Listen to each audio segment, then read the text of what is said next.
बिस्मिल्लाहिर्रहमानिर्रहीम। अस्सलाम वालेकुम। My name is Mohammad Bilal. आज हम जो टॉपिक डिस्कस करने जा रहे हैं वो है मॉलिक्यूलर ऑर्बिटल थ्योरी, जिसे हम MOT भी कहते हैं। आइए देखते हैं मॉलिक्यूलर ऑर्बिटल थ्योरी क्या है। तो molecular orbital theory is a method for describing the electronic structure of molecules using quantum mechanics. ये वो थ्योरी है जो क्वांटम मैकेनिक्स को यूज़ करती है। क्या चीज़ एक्सप्लेन करने के लिए? मॉलिक्यूल्स के इलेक्ट्रॉनिक स्ट्रक्चर को एक्सप्लेन करने के लिए क्वांटम मैकेनिक्स को यूज़ करती है। Electrons are not assigned to individual bonds between atoms but are treated as moving under the influence of nuclei in the whole molecule। Means electron जो हैं वो किसी एक बॉन्ड का हिस्सा नहीं है, किसी एक बॉन्ड तक बाउंड नहीं है, बल्कि वो पूरे मॉलिक्यूल का हिस्सा है और वो न्यूक्लियस के इन्फ्लुएंस के अंडर वो मूव करते रहते हैं पूरे मॉलिक्यूल के ऊपर। ये थ्योरी 1927-1928 में हुंड और मूली खान ने डेवलप की, जिसको बाद में 1929 में मॉडिफाई किया गया लेनर्ड जॉन के ज़रिए। तो आइए देखते हैं ये मॉडिफाइड मॉलिक्यूलर ऑर्बिटल थ्योरी, जिसे आम तौर पे हम MOT कहते हैं, ये क्या है, इसमें कौन कौन सी चीज़ों को डिस्कस किया गया है। तो सबसे पहला ही जो पास्टुलेट है बड़ा अहम है। Each electron in A molecule is described bye A wave function. अब हर इलेक्ट्रॉन को डिस्क्राइब करने के लिए क्या है, एक वेव फंक्शन है, जिसे हम मॉलिक्यूलर ऑर्बिटल कहते हैं। एक वेव फंक्शन ऐसी एक वेव है जो कि हमें बताती है कि इलेक्ट्रॉन की पाए जाने के चांसेस किस जगह पे ज़्यादा है। तो ये जब हम इलेक्ट्रॉन की probability of finding electron find करते हैं, तो ये किसके ज़रिए फाइंड करते हैं, ये वेव फंक्शन के ज़रिए फाइंड करते हैं। जब हमने प्रोबेबिलिटी ऑफ फाइंडिंग इलेक्ट्रॉन पता चल गई हमें, तो वही असल में उस मॉलिक्यूल का मॉलिक्यूलर ऑर्बिट है। अब ये वेव फंक्शन क्या है? Wave function represent the probability of finding an electron. Wave function हम कह रहे हैं कि each electron is described by wave function. Wave function क्या है? वेव फंक्शन हमें बताता है कि इलेक्ट्रॉन कहाँ कहाँ पे पाया जा सकता है और कहाँ कहाँ पे इलेक्ट्रॉन पाए जाने के चांसेस नहीं हैं या बहुत कम है।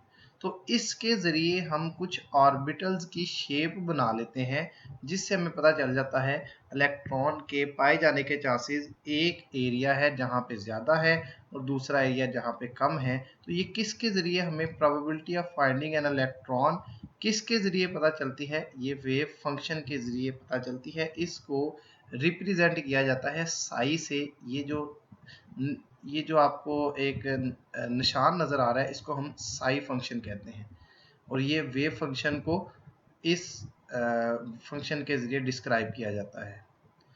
अब according to molecular orbital theory, जो मॉलिक्यूलर ऑर्बिटल्स बनते हैं, बनते कैसे हैं? पहले जब एटम्स मौजूद हैं, अभी उनके दरमियान कोई बॉन्डिंग नहीं हुई, तो उनके जो ऑर्बिटल्स हैं उनको हम बोलेंगे एटॉमिक ऑर्बिटल्स। जब एटॉमिक ऑर्बिटल्स आपस में मिलते हैं, एक दूसरे के साथ ओवरलैप करते हैं, तो उसके नतीजे में मॉलिक्यूलर ऑर्बिटल्स बनते हैं। एक बात याद रखिएगा, जैसे हमने हाइब्रिडाइजेशन में पढ़ा था कि जितने एटॉमिक ऑर्बिटल्स मिक्स होते हैं उतने ही हाइब्रिड ऑर्बिटल्स बनते हैं। जितने ऑर्बिटल्स की मिक्सिंग होगी उतने ही नए डीजनरेटेड ऑर्बिटल्स बनते हैं। अगर दो की मिक्सिंग हो रही है तो दो नए बन रहे हैं, तीन की मिक्सिंग हो रही है तीन नए बन रहे हैं। इसी तरीके से यहाँ पे भी जितने भी एटॉमिक ऑर्बिटल्स मिक्स होंगे उतने ही आगे मॉलिक्यूलर ऑर्बिटल्स बनेंगे। अभी मॉलिक्यूलर ऑर्बिटल्स कैसे बनते हैं? ये linear combination of atomic orbital. किन के एटॉमिक ऑर्बिटल के लीनियर कॉम्बिनेशन से बनते हैं? जो एटम्स आपस में कंबाइन होके एक मॉलिक्यूल बना रहे हैं। तो जो एटम्स एक मॉलिक्यूल की फॉर्मेशन कर रहे हैं उनके एटॉमिक ऑर्बिटल्स की लीनियर कॉम्बिनेशन होता है, जिसके नतीजे में मॉलिक्यूलर ऑर्बिटल्स बनते हैं। अब इन मॉलिक्यूलर ऑर्बिटल के साथ एक खास डेफिनेट अमाउंट में एनर्जी एसोसिएट होती है, बिल्कुल ऐसे ही जैसे हम एटॉमिक ऑर्बिटल्स की बात करते हैं कि एटॉमिक ऑर्बिटल भी एक खास अमाउंट में एक definite amount of energy is associated with atomic orbital. तो इसी तरीके से एक डेफिनेट अमाउंट एनर्जी जो है वो मॉलिक्यूलर ऑर्बिटल जो कि एटॉमिक ऑर्बिटल के लीनियर कॉम्बिनेशन से बने हैं उनके साथ भी एनर्जी एसोसिएट होगी। अब एक मॉलिक्यूल की जो टोटल एनर्जी है वो सम होता है, किस चीज का सम? जितनी भी एनर्जीज हैं मॉलिक्यूलर ऑर्बिटल्स की। मॉलिक्यूलर ऑर्बिटल, जितने भी मॉलिक्यूलर ऑर्बिटल बने हैं उनकी जितनी भी एनर्जीज हैं, ये जो डेफिनेट एनर्जी की हम बात कर रहे हैं मॉलिक्यूलर ऑर्बिटल की, इन एनर्जीज, तमाम एनर्जीज को सम कर दिया जाए तो टोटल मॉलिक्यूल की एनर्जी बन सकती है।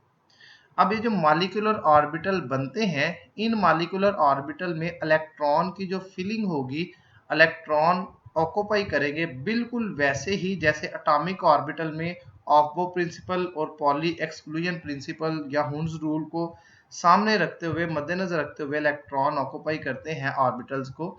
इसी तरीके से मॉलिक्यूलर ऑर्बिटल में भी ये रूल्स जो है वो फॉलो होंगे, ऑक्बो प्रिंसिपल, पॉली एक्सक्लूजन प्रिंसिपल।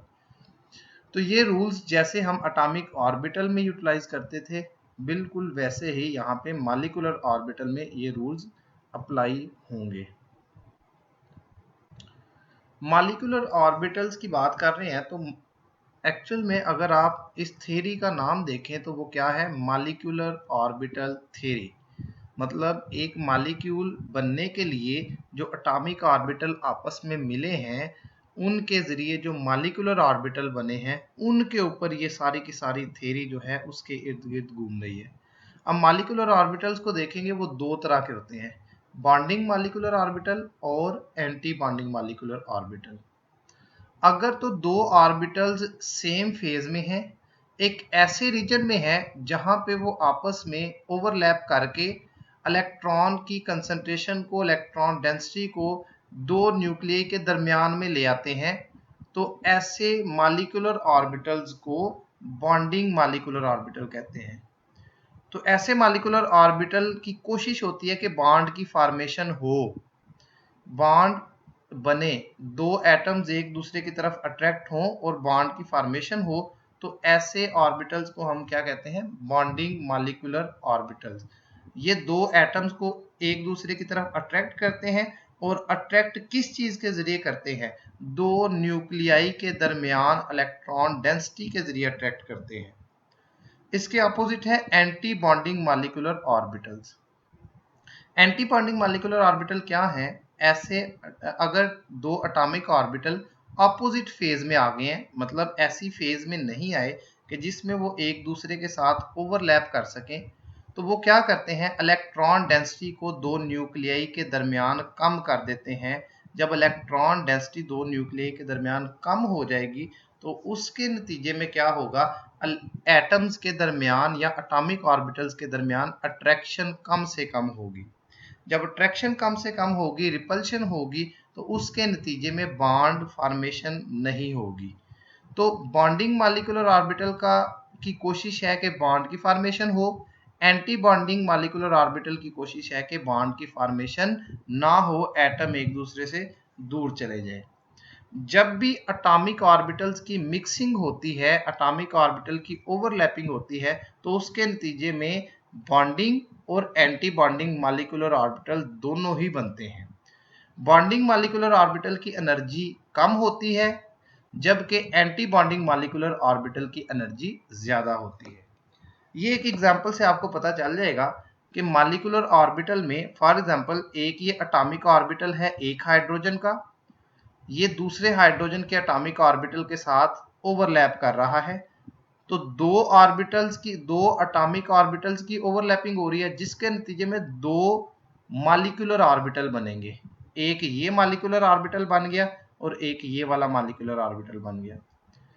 ये जो लो एनर्जी वाला मॉलिक्यूलर ऑर्बिटल है इसको कहते हैं बॉन्डिंग मॉलिक्यूलर ऑर्बिटल, और जो हायर एनर्जी वाला मॉलिक्यूलर ऑर्बिटल है इसको हम कहते हैं एंटी बॉन्डिंग मॉलिक्यूलर ऑर्बिटल।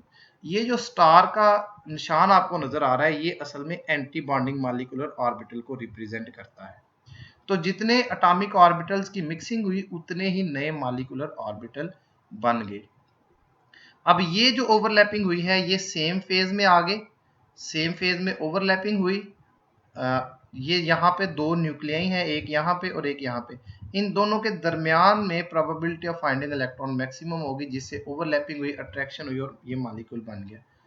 तो यहाँ पे ये इलेक्ट्रॉन आप देखेंगे बॉन्डिंग मॉलिक्यूलर ऑर्बिटल का ही हिस्सा है, एंटी बॉन्डिंग में नहीं है। अगर एंटी बॉन्डिंग में होते तो ये यहाँ पे इस बॉन्ड को कम कर देता, बॉन्ड की वैल्यू को नीचे ले जाता, बॉन्ड कंप्लीट ना बन पाता।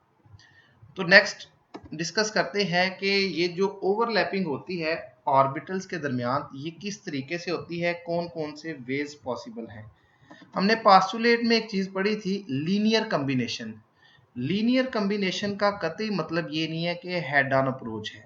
लीनियर कॉम्बिनेशन का मतलब है एक लाइन में अगर ऑर्बिटल्स आ रहे हैं तब उनकी ओवरलैपिंग होगी और मॉलिक्यूलर ऑर्बिटल बनेंगे। तो लीनियर कॉम्बिनेशन भी दो तरीके से हो सकता है, एक हेड ऑन अप्रोच हो सकती है, head on approach means head to head overlapping हो सकती है। अब ये देखें यहाँ पे भी अगर p ऑर्बिटल है तो p ऑर्बिटल की शेप्स को मद्देनजर रखें तो p ऑर्बिटल के तीन मजीद जो है सब ऑर्बिटल्स हैं जिनमें px, py और pz हैं। अगर हम देखेंगे तो एक की लीनियर हो सकती है ओवरलैपिंग और बाकी जो दो होंगे उनकी पैरेलल ओवरलैपिंग या साइड वाइज ओवरलैपिंग पॉसिबल है। एक ऑर्बिटल p का ऐसा होगा जो दूसरे p ऑर्बिटल के साथ, मतलब एक एटम के ऊपर p ऑर्बिटल है, दूसरे एटम के ऊपर p ऑर्बिटल है, जब उनको करीब लेके आया जाएगा तो एक ऑर्बिटल ऐसा होगा जिसकी हेड ऑन ओवरलैपिंग हो सकती है और बाकी जो दो होंगे वो एक दूसरे के पैरेलल आएंगे, उनकी पैरेलल ओवरलैपिंग हो सकेगी। फॉर एग्जाम्पल हम कंसीडर कर लेते हैं कि px जो है उसकी हेड ऑन ओवरलैपिंग हो रही है और वो किस तरह से होगी। तो px एक एटम का, px दूसरे एटम का, जब आपस में ओवरलैप करेंगे तो दो एटॉमिक ऑर्बिटल हैं, तो दो ही नए ऑर्बिटल बनने हैं जिनको हम मॉलिक्यूलर ऑर्बिटल कहेंगे। उनमें से एक होगा बॉन्डिंग मॉलिक्यूलर ऑर्बिटल और एक होगा anti bonding molecular orbital. Bonding कैसे बनेगा, जब ऑर्बिटल्स इस तरह से अरेंज होंगे कि जो सेम फेज में आ गए, एक ही फेज में आ गए, ओवरलैपिंग करने की पोजीशन में आ गए। अब यहाँ पे देखेंगे ये न्यूक्लियाई है और एक न्यूक्लियाई ये है, इनके दरमियान इलेक्ट्रॉन की डेंसिटी ज्यादा है। जब दो न्यूक्लियाई के दरमियान इलेक्ट्रॉन की डेंसिटी ज्यादा हो जाती है तो इसके नतीजे में दो एटम्स एक दूसरे की तरफ अट्रैक्ट होते हैं। तो ऐसे बनने वाले ऑर्बिटल को हम कहते हैं bonding molecular orbital. Anti bonding कैसे बनता है कि ये p ऑर्बिटल के अपोजिट फेज आ गई है एक दूसरे के सामने, ये ओवरलैपिंग की पोजीशन में नहीं है, एक ब्लू है एक पिंक है या रेड है, तो ये अपोजिट फेज एक दूसरे के सामने, ये ओवरलैप नहीं करेगी बल्कि एक दूसरे को रिपेल करेगी। ये इलेक्ट्रॉन डेंसिटी को न्यूक्लियस से दूर, एक एटम से दूर कर देगी, यानी कि इस न्यूक्लियस से इस तरफ इलेक्ट्रॉन डेंसिटी ज्यादा है, इस न्यूक्लियस से इस तरफ इलेक्ट्रॉन डेंसिटी ज्यादा है। मतलब ये दो एटम्स के दरमियान अगर इलेक्ट्रॉन होते तो ये एक दूसरे की तरफ अट्रैक्ट होते। अब इलेक्ट्रॉन डेंसिटी एंटी बॉन्डिंग में किस तरफ है, बाहर वाली साइड पे है, तो ये एक दूसरे को रिपेल करेंगे, एक दूसरे को अट्रैक्ट नहीं करेंगे। तो ये एटॉमिक ऑर्बिटल्स की ओवरलैपिंग से दो किस्म के ऑर्बिटल्स बने हैं, एक बॉन्डिंग मॉलिक्यूलर ऑर्बिटल बना है और एक एंटी बॉन्डिंग मॉलिक्यूलर ऑर्बिटल बना है। ये कब बने हैं, जब हेड ऑन अप्रोच हुई है, हेड टू हेड ओवरलैपिंग हुई है। तो जब हेड टू हेड ओवरलैपिंग होती है तो इसके नतीजे में जो बॉन्ड बनता है वो सिग्मा होता है। तो हम ऐसे ऑर्बिटल्स को नाम देते हैं सिग्मा px, मतलब px की जो overlapping head to head overlapping हुई है वो सिग्मा px है और इसका एंटी बॉन्डिंग मॉलिक्यूलर ऑर्बिटल क्या कहलाएगा, सिग्मा स्टार px। अब अगर साइड वेज अप्रोच हो, साइड वाइज ओवरलैपिंग हो, तो ये देखें ये सेम फेज में आ गए, ये एक साइड ये दूसरी साइड आपस में ओवरलैप करेंगे, ये सेम फेज है, ये ओवरलैप करेगी, ये ओवरलैप करेगी। तो ये न्यूक्लियस वाली जो प्लेन है इलेक्ट्रॉन डेंसिटी कहाँ पे होगी, जो न्यूक्लियस की प्लेन है उसके अबव और बिलो। तो ये इस तरह की साइड वाइज ओवरलैपिंग से पाई बॉन्ड फॉर्मेशन होती है, तो इसे पाई पी वाई या पी जी भी कह सकते हैं, जो भी होगा पाई पी वाई।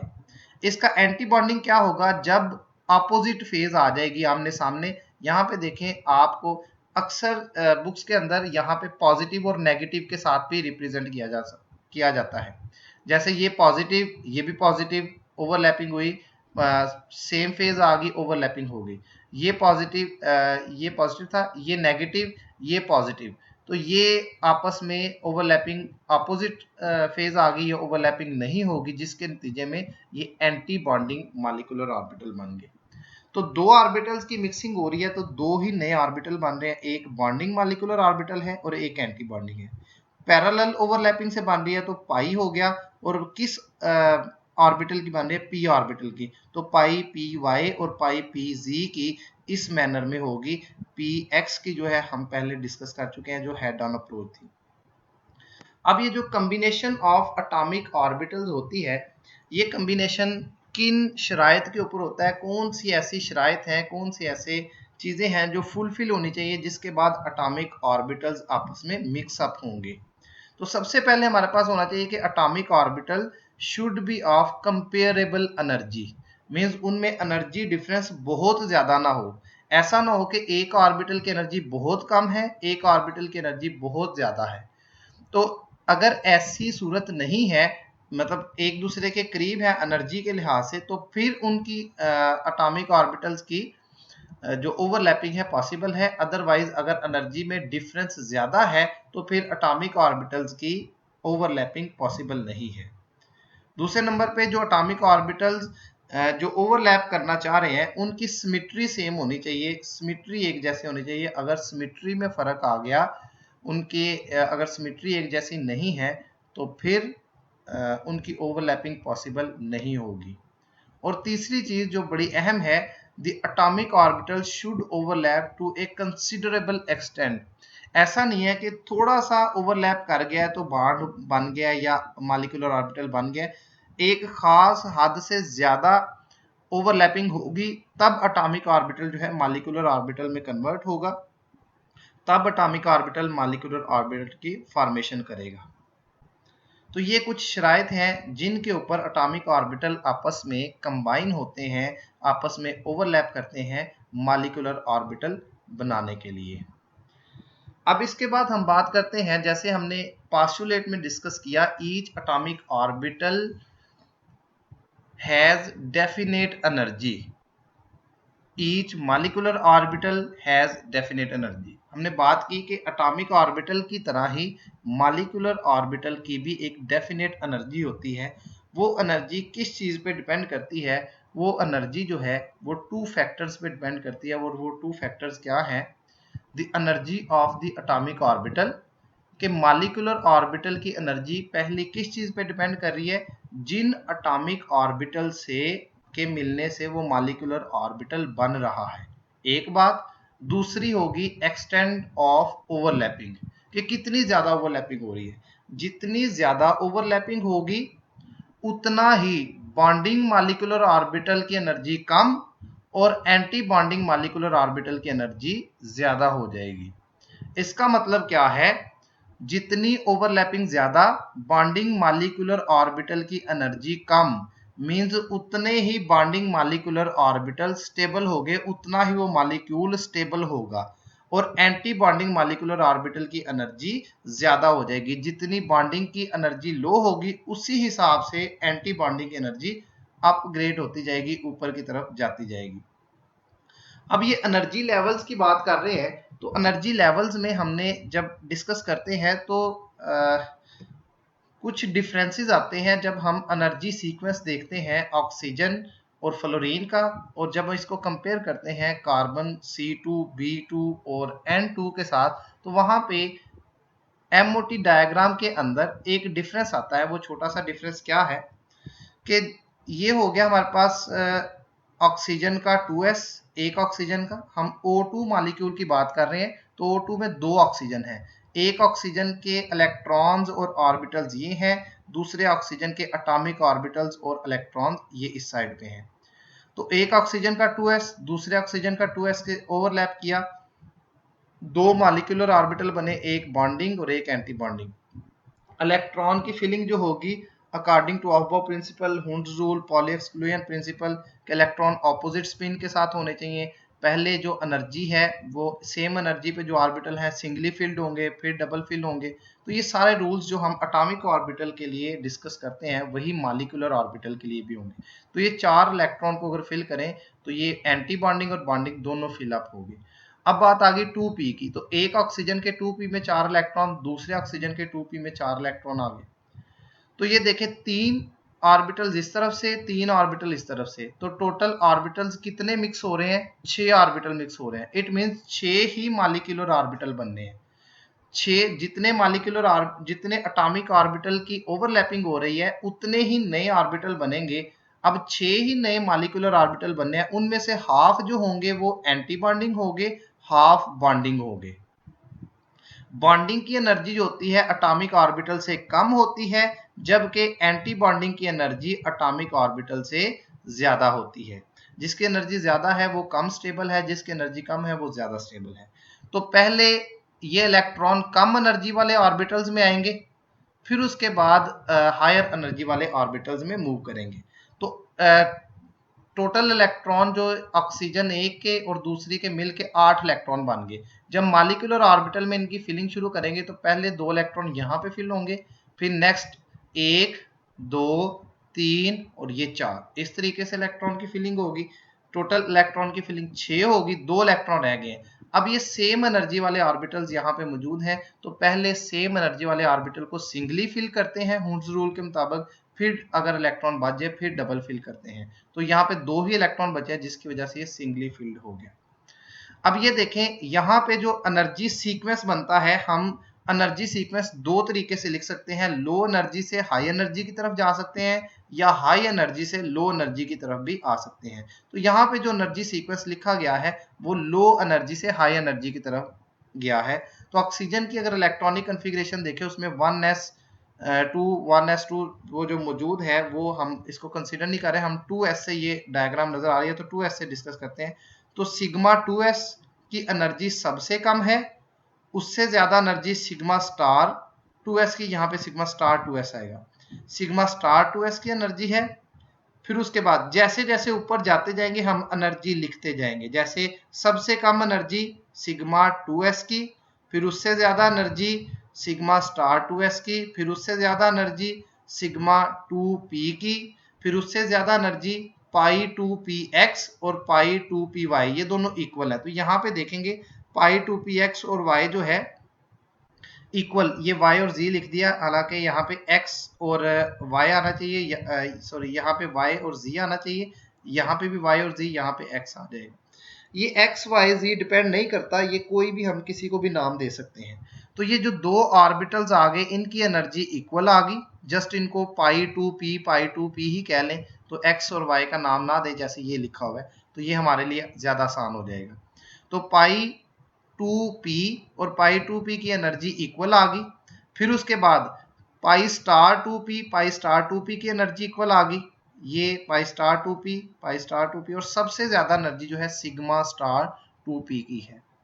तो ये इस तरीके से हम एक एनर्जी सीक्वेंस लिखते हैं। ये हमने एनर्जी सीक्वेंस लिखा जो ऑक्सीजन और फ्लोरीन के लिए फुलफिल होता है। लेकिन जब हम नाइट्रोजन की बात करते हैं तो नाइट्रोजन में एनर्जी सीक्वेंस थोड़ा सा चेंज हो जाता है। ऑक्सीजन में देखें ये सिग्मा 2p नीचे है, एनर्जी में कम है as compare to pi 2px pi 2py से, जबकि नाइट्रोजन में देखेंगे तो सिग्मा 2p जो है वो अबव है as compare to pi 2px pi 2py।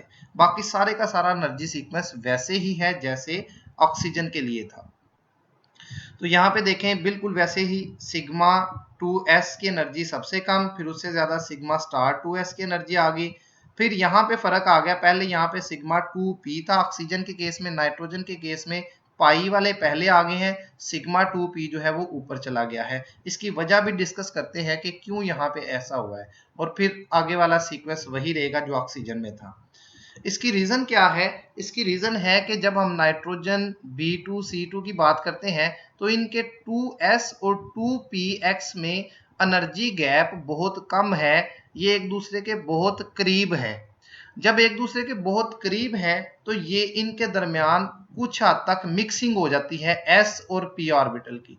जब s और p ऑर्बिटल की मिक्सिंग होती है तो s करैक्टर कंप्लीटली s नहीं रहता और p करैक्टर भी कंप्लीटली प्योर p करैक्टर नहीं रहता, बल्कि ये सारे के सारे sp करैक्टर में कन्वर्ट हो जाते हैं। हम किन किन की बात कर रहे हैं? ये यहाँ पे जो ये 2p है इसकी और ये s ऑर्बिटल्स की बात कर रहे हैं कि ये आपस में इनका एनर्जी गैप कम होता है, जिसकी वजह से ये मिक्सिंग हो जाती है। इनकी मिक्सिंग से ना ये कंप्लीटली s रहता है ना ये कंप्लीटली p रहता है। जब ना कंप्लीटली s है ना कंप्लीटली p है तो इसके नतीजे में क्या होगा कि ये भी sp करैक्टर बन गया, ये भी sp करैक्टर बन गया। जब sp करैक्टर बन गया है तो s जो है वो एनर्जी में लो हो गया और p वाला जो है वो एनर्जी में हाई चला गया, ऊपर मूव कर गया। तो जैसे ही यहाँ पे इनका करैक्टर मिक्सिंग हुई s की और p की, तो जो p वाला है वो हाई एनर्जी पर चला गया। इसी वजह से नाइट्रोजन, कार्बन और बोरान के केस में ये जो सिग्मा 2p है वो पाई से अबव मूव कर जाता है। बस ऑक्सीजन में और N2C2 और B2 में यही फर्क है मॉलिक्यूलर ऑर्बिटल के सीक्वेंस का। अब यहाँ पे एनर्जी देखेंगे तो sigma 2s, sigma star 2s, ये जो बना हुआ है इसका मतलब है, ये जो आपको साइन नजर आ रहा है इसका मतलब है less than. Sigma 2s energy has energy less than sigma star 2s, sigma star 2s has less energy than pi 2pz equal to pi 2py। एक 2pz होगा, एक 2py होगा, तो ये इक्वल आ गए। ये देखें इन दोनों को किया, फिर उसके बाद पाई वाले दो आ गए और उसके बाद हमारे पास जो आया है वो कौन सा आया है? वो सिग्मा 2p वाला आया है, ये सिग्मा 2p आया। हालांकि अगर ऑक्सीजन के केस में देखते हैं तो ऑक्सीजन के केस में सिग्मा स्टार 2s के बाद फौरन से सिग्मा 2p आया था। ये देखिए सिग्मा स्टार 2s के बाद फौरन से सिग्मा 2px आ गया था और फिर उसके बाद पाई आए थे। तो यहाँ पे ये नाइट्रोजन और ऑक्सीजन के केस में थोड़ा सा डिफरेंस आ जाता है। अब हम बात करते हैं बॉन्ड ऑर्डर की। बॉन्ड ऑर्डर क्या है? बॉन्ड ऑर्डर का मतलब है कि दो एटम्स के दरमियान कितने बॉन्ड बनने हैं, और ये असल में किस चीज को इंडिकेट करता है? ये किसी भी मॉलिक्यूल की स्टेबिलिटी को इंडिकेट करता है कि जितने ज्यादा बॉन्ड ऑर्डर होगा उतनी मॉलिक्यूल की स्टेबिलिटी ज्यादा होगी, जितने कम बॉन्ड होंगे, जितने कम बॉन्ड ऑर्डर होगा उतनी ही मॉलिक्यूल की स्टेबिलिटी जो है वो कम होगी। अब अगर एप्लीकेशन ऑफ एमओटी, ये हमने जितनी भी डिस्कशन की है ये सारी की सारी किसके ऊपर है कि एमओटी में कौन कौन सी चीजों को हम डिस्कस करते हैं। हमने देखा जब एटॉमिक ऑर्बिटल की ओवरलैपिंग होती है तो मॉलिक्यूलर ऑर्बिटल बनते हैं। दो टाइप के मॉलिक्यूलर ऑर्बिटल आ गए, बॉन्डिंग और एंटी बॉन्डिंग। उनको एक्सप्लेन किया कि बॉन्डिंग क्या है, एंटी बॉन्डिंग क्या है। अब जो ओवरलैपिंग होती है वो किन किन तरीकों से हो सकती है? वो हेड ऑन अप्रोच भी हो सकती है, वो साइडवेज ओवरलैपिंग भी हो सकती है। हेड ऑन अप्रोच होगी तो सिग्मा बनेगा, साइड वाइज होगी तो पाई की फॉर्मेशन होगी। जो बॉन्डिंग होते हैं उनको सिंपल सिग्मा और पाई से रिप्रेजेंट किया जाता है। जो एंटी बॉन्डिंग होते हैं उनको सिग्मा स्टार और पाई स्टार से रिप्रेजेंट किया जाएगा। हर मॉलिक्यूलर ऑर्बिटल के साथ एक मखसूस एनर्जी एसोसिएट है। वो एनर्जी किस चीज पे डिपेंड करती है? वो डिपेंड करती है एटॉमिक ऑर्बिटल की एनर्जी के ऊपर, वो डिपेंड करती है एक्सटेंट ऑफ ओवरलैपिंग के ऊपर। अब एनर्जी को ही मद्देनजर रखते हुए हमने ऑक्सीजन की और नाइट्रोजन के एनर्जी सीक्वेंस को कंपेयर किया और उसमें फर्क जो आ रहा था उसको एक्सप्लेन किया, उसकी रीजन बताई कि क्यों इनमें फर्क आ रहा है। अब जब हम एमओटी को जब भी इसमें से कोई क्वेश्चन आता है तो क्वेश्चन इस सूरत में आता है, explain this molecule on the basis of molecular orbital theory. तो हमने उस मॉलिक्यूल की कौन कौन सी चीजों को डिस्कस करना होता है। हमने सबसे पहले जो डिस्कशन करनी है वो इलेक्ट्रॉनिक कन्फिग्रेशन की। फॉर एग्जांपल अगर हम ऑक्सीजन की बात कर रहे हैं जैसे हमने अभी किया, तो ऑक्सीजन में हमें ऑक्सीजन एटम की सबसे पहले इलेक्ट्रॉनिक कन्फिग्रेशन लिखनी है। फिर उसके बाद उस इलेक्ट्रॉनिक कन्फिग्रेशन को मद्देनजर रखते हुए हमने एमओ डायग्राम बनानी है, मॉलिक्यूलर ऑर्बिटल्स की एक डायग्राम बनानी है। उस डायग्राम बनाने के बाद उस डायग्राम को देखते हुए हम असेंडिंग या डिसेंडिंग वे में एनर्जी सीक्वेंस लिख लेते हैं। यहां तक ये 3 काम हो गए। अब उसके बाद हमने बॉन्ड ऑर्डर कैलकुलेट करना है। बॉन्ड ऑर्डर कैसे कैलकुलेट किया जाता है? बॉन्ड ऑर्डर कैलकुलेट करने का ये फार्मूला आपके सामने है, number of electrons in bonding molecular orbital minus number of electron in anti bonding molecular orbital divided by 2। तो जो भी आंसर आएगा वो उसका बॉन्ड ऑर्डर होगा। और आखिर पे आ जाती है magnetic properties. Magnetic properties associated है, डिपेंड करती हैं नंबर ऑफ अनपेयर्ड इलेक्ट्रॉन्स के ऊपर। जितने अनपेयर्ड इलेक्ट्रॉन ज्यादा होंगे या किसी मॉलिक्यूल के अंदर अनपेयर्ड इलेक्ट्रॉन अगर आ गए तो हम कहेंगे कि ये पैरामैग्नेट है। अगर अनपेयर्ड इलेक्ट्रॉन नहीं है, सारे के सारे पेयर्ड इलेक्ट्रॉन्स हैं, तो हम कहेंगे कि ये डायामैग्नेटिक है। तो ये चीजें हम ये 5 पॉइंट्स अगर डिस्कस कर दें किसी भी मॉलिक्यूल के लिए तो हमारे लिए वो मॉलिक्यूल तकरीबन कंप्लीट हो जाता है। आइए देखते हैं एक एग्जांपल के जरिए कि जैसे ऑक्सीजन मॉलिक्यूल की एग्जांपल को देखें तो सबसे पहले हमने क्या लिखा, ऑक्सीजन मॉलिक्यूल की इलेक्ट्रॉनिक कन्फिग्रेशन बनाई। तो इलेक्ट्रॉनिक कन्फिग्रेशन में आपको नजर आएगा 1s2, मतलब एक 1s में भी 2 इलेक्ट्रॉन मौजूद हैं। लेकिन 1s को हम कंसीडर इस वजह से नहीं करते क्योंकि जो बॉन्डिंग होती है वो मोस्टली वेलेंस शेल्स के जरिए होती है। तो वेलेंस शेल में 2s से स्टार्ट हो रहा है, इसी वजह से 2s को कंसीडर किया जाएगा। अब 2s में 2 इलेक्ट्रॉन है, 2p में 4 इलेक्ट्रॉन है, 2 अनपेयर्ड हैं और 2 जो है वो पेयर्ड है। अभी ये एटम पड़ा हुआ है, अभी मॉलिक्यूल नहीं बना। ये एक ऑक्सीजन की इलेक्ट्रॉनिक कन्फिग्रेशन है। इसी तरीके से जो दूसरा ऑक्सीजन है उसकी इलेक्ट्रॉनिक कन्फिग्रेशन भी इसी तरीके से सेम ही होगी। तो atomic orbitals of oxygen atom, एक ऑक्सीजन का 2s और 2p ये हमने लिख लिया, और दूसरे ऑक्सीजन जिसके साथ उसने मॉलिक्यूल की फॉर्मेशन करनी है उसका 2s और 2p ये आ गया। अब 2s के साथ ओवरलैपिंग होगी, जैसे हमने कहा था combination of atomic orbital comparable energy वाले ऑर्बिटल्स के दरमियान होता है जिनकी एनर्जी एक दूसरे के साथ मैच कर रही होती है थोड़ी बहुत। तो 2s की एनर्जी 2s के साथ मैच कर रही है तो इनकी ओवरलैपिंग होगी, जिसके 2 ऑर्बिटल्स की ओवरलैपिंग हो रही है तो 2 नए ऑर्बिटल बनेंगे मॉलिक्यूलर ऑर्बिटल, एक बॉन्डिंग और एक एंटी बॉन्डिंग। s की हमेशा जो ओवरलैपिंग होगी वो सिग्मा की ही फॉर्मेशन करेगा, क्योंकि s जैसे मर्जी एक दूसरे के साथ ओवरलैप कर ले वो हेड ऑन ओवरलैपिंग ही होती है, वो कभी भी साइड वाइज ओवरलैपिंग नहीं हो सकती। तो s से हमेशा सिग्मा की फॉर्मेशन होगी। तो ये आ गया सिग्मा 2s और ये सिग्मा स्टार 2s। तो इलेक्ट्रॉन की फिलिंग करें 2 और 2 4 टोटल इलेक्ट्रॉन है, 2 इलेक्ट्रॉन सिग्मा 2s में आ गए और 2 इलेक्ट्रॉन सिग्मा स्टार 2s में आ गए। तो ये तो हो गया 2s वाला जो पोर्शन है एक ऑक्सीजन का और दूसरे ऑक्सीजन के, वो कंप्लीट हो गया। अब हमें बनाना है 2p के लिए। तो ये 2p आ गया एक ऑक्सीजन के लिए, ये 2p आ गया दूसरे ऑक्सीजन के लिए। तो इसके जरिए 3 ऑर्बिटल एक 2p के हैं, 3 ही ऑर्बिटल दूसरे 2p के हैं, तो टोटल ऑर्बिटल हो गए 6। तो 6 ही नए मॉलिक्यूलर ऑर्बिटल बनने हैं, जिनमें से हाफ जो होंगे वो मॉलिक्यूलर बॉन्डिंग मॉलिक्यूलर ऑर्बिटल होंगे और हाफ जो होंगे वो एंटी बॉन्डिंग होंगे। तो ये हाफ जो बॉन्डिंग आ गई एनर्जी में लो हो गए, जो हाफ एंटी बॉन्डिंग है वो एनर्जी में एटॉमिक ऑर्बिटल से हाई चले गए।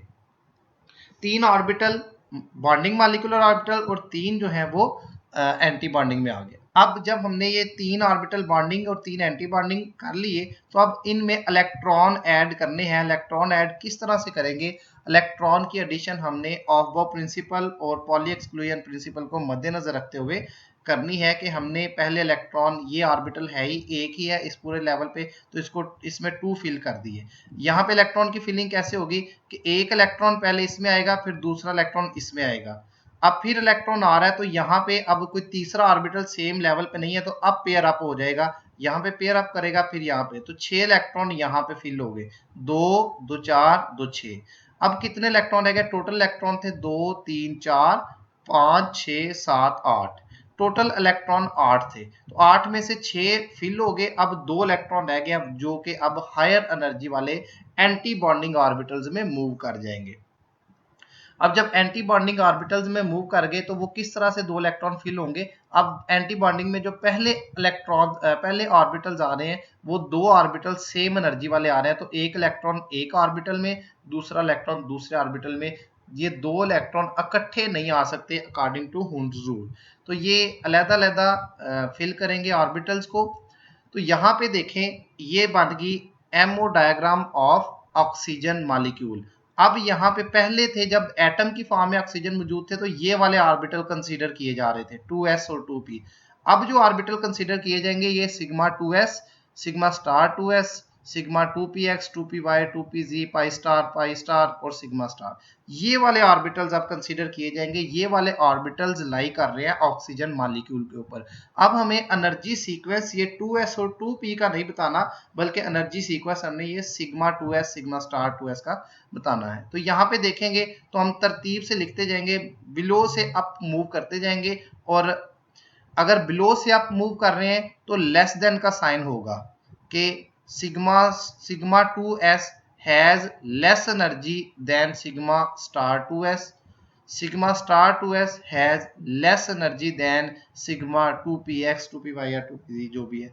तो ये हम अगर असेंडिंग मूव कर रहे हैं, नीचे से ऊपर की तरफ जा रहे हैं एनर्जी में, ये देखें एनर्जी नीचे से ऊपर की तरफ इंक्रीज हो रही है। जब नीचे से ऊपर की तरफ जा रहे हैं तो उस वक्त हमें लेस देन का साइन यूज करना है। अगर हम इसको अपोजिट साइड पे लिखना चाहते हैं, ऊपर से नीचे आते हुए लिखना चाहते हैं, तो फिर हम ग्रेटर देन का साइन लिखेंगे। फॉर एग्जाम्पल हम ऊपर से स्टार्ट करते हैं तो हम कहेंगे sigma star 2pz has greater energy than pi star 2py equal to pi star 2px, has greater energy than pi 2py equal to pi 2px, has greater energy than sigma 2px। तो इस तरीके से हम ऊपर से नीचे आते हुए तरतीब से लिखते जाएंगे। और एनर्जी हमने ये मॉलिक्यूलर ऑर्बिटल्स की लिखनी है, एटॉमिक ऑर्बिटल्स अब नहीं रहे, अब वो किस में कन्वर्ट हो चुके हैं, मॉलिक्यूलर ऑर्बिटल में कन्वर्ट हो गए। हमने 3 चीजें डिस्कस कर ली हैं, इलेक्ट्रॉनिक कन्फिग्रेशन, एमओ डायग्राम, और उस एमओ डायग्राम को देखते हुए एनर्जी सीक्वेंस लिख लिया। फिर उसके बाद हम बात करते हैं बॉन्ड ऑर्डर की। तो बॉन्ड ऑर्डर के लिए हमने एक फार्मूला देखा था, वो फार्मूला क्या है कि number of bonding molecular orbital, number of electrons of bonding molecular orbital minus number of anti bonding. तो यहाँ पे देखें मैंने आपको बताया है कि मॉलिक्यूलर ऑर्बिटल्स जब बन गए तो फिर मॉलिक्यूलर ऑर्बिटल्स को ही डिस्कस करना है, एटॉमिक ऑर्बिटल्स को नहीं, क्योंकि वो अब ओवरलैपिंग के बाद एटॉमिक ऑर्बिटल नहीं रहे बल्कि वो मॉलिक्यूलर ऑर्बिटल में कन्वर्ट हो गए। तो यहाँ पे बॉन्डिंग इलेक्ट्रॉन्स की तादाद देखेंगे वो कितनी है, 6 है, 2 2 4 2 6। एंटी बॉन्डिंग में इलेक्ट्रॉन्स की तादाद देखेंगे वो कितनी है, 2। तो हमने जो इसका फार्मूला पढ़ा था वो फार्मूला क्या था, बॉन्ड ऑर्डर का जो फार्मूला पड़ा वो क्या है, number of electron in bonding molecular orbital minus number of electron in anti bonding. तो अगर उस फार्मूला के जरिए हम ऑक्सीजन का बॉन्ड ऑर्डर देखें तो हम देखेंगे number of electrons in bonding molecular orbital जो कि 6 हैं, और number of electrons in anti bonding वो कितने हैं, 2 हैं। तो 6 माइनस 2 4/2, 4/2 इज इक्वल टू 2। इसका मतलब है कि एक ऑक्सीजन एटम का दूसरे ऑक्सीजन एटम के साथ जो बॉन्ड बना हुआ है उसके दरमियान 2 बॉन्ड मौजूद हैं। बॉन्ड ऑर्डर 2 होने का मतलब है कि एक ऑक्सीजन का दूसरे ऑक्सीजन के साथ जो बॉन्ड ऑर्डर है वो 2 है।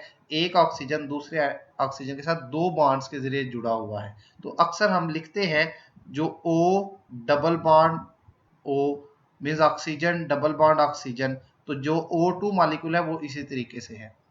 तो ये इस तरीके से हमने बॉन्ड ऑर्डर फाइंड कर लिया। अब आती है बात मैग्नेटिक प्रॉपर्टीज की। वीबीटी एक्सप्लेन नहीं कर सकी थी कि क्यों oxygen molecule paramagnetic properties show करता है, क्यों ये डायामैग्नेटिक नहीं है। वीबीटी को देखते हुए हमें लग रहा था कि तमाम इलेक्ट्रॉन्स पेयर्ड हैं, और पेयर्ड इलेक्ट्रॉन्स जो हैं वो कभी भी पैरामैग्नेटिक बिहेवियर शो नहीं करते। तो वीबीटी के मुताबिक ऑक्सीजन को डायामैग्नेटिक होना चाहिए था, लेकिन एक्चुअल में जब देखा गया तो वो पैरामैग्नेटिक था।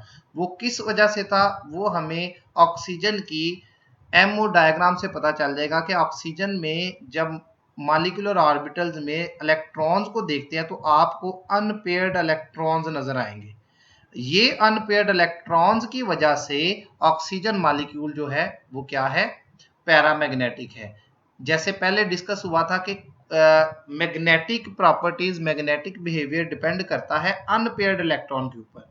अगर अनपेयर्ड इलेक्ट्रॉन है तो पैरामैग्नेट है, अगर अनपेयर्ड इलेक्ट्रॉन नहीं है, पेयर अप है सारे के सारे, तो फिर वो क्या होगा, डायामैग्नेट होगा। तो ऑक्सीजन की मॉलिक्यूलर ऑर्बिटल डायग्राम आपको नजर आ रही है, तो इसमें आपको नजर आएगा कि ऑक्सीजन के पास अनपेयर्ड इलेक्ट्रॉन है। तो अनपेयर्ड इलेक्ट्रॉन होने की वजह से ऑक्सीजन मॉलिक्यूल क्या है, पैरामैग्नेट है। जी ये था जी आज का topic. Thank you very much.